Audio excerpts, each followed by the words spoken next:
২০০৮ সালের পর এবার ইউরোতে চমক জাগানো পারফরমেন্সে আবারও সেমির আশা জাগিয়েছিল তুরস্ক। তাদের হারিয়ে ২০ বছরের আক্ষেপ গুছিয়ে সেমিফাইনালে নেদারল্যান্ডস। এতে সেমির চতুর্থ দল পেল ইউরোপিয়ান চ্যাম্পিয়নশিপ।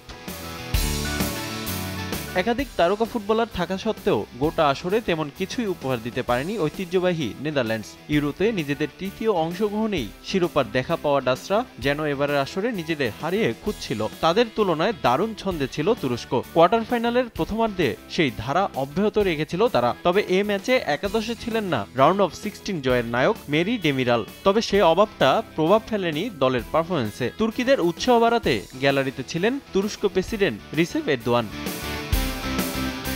গোটা আসরের মতো এই ম্যাচেও আক্রমণাত্মক ফুটবল খেলে সবার নজর কাড়ে তুরস্ক। আক্রমণ পাল্টা আক্রমণ চললেও প্রথম ৩০ মিনিট ভালো সুযোগ তৈরি করতে পারেনি কোনো দল। তবে বেশ কিছু ব্যর্থ আক্রমণের পর ৩৫ মিনিটে ম্যাচের ডেডলক ভাঙে তুরস্ক। আদ্রাগুলারের পাস থেকে সামেত আকাইদিনের গোলে লিড নেয় তুর্কিরা। ১-০ গোলে এগিয়ে থেকেই বিরতিতে যায় তারা।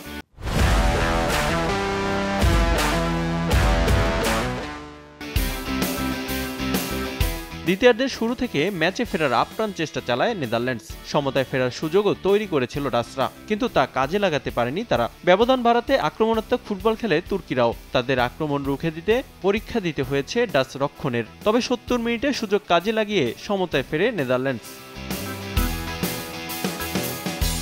কোয়ার্টার ফাইনালে ভালো খেলা উপহার দিলেও ভাগ্য সহায় ছিল না তুর্কিদের। সমতায় ফেরার ৬ মিনিট পরই নিজেদের ভুলে দ্বিতীয় গোল হজম করে তুরস্ক।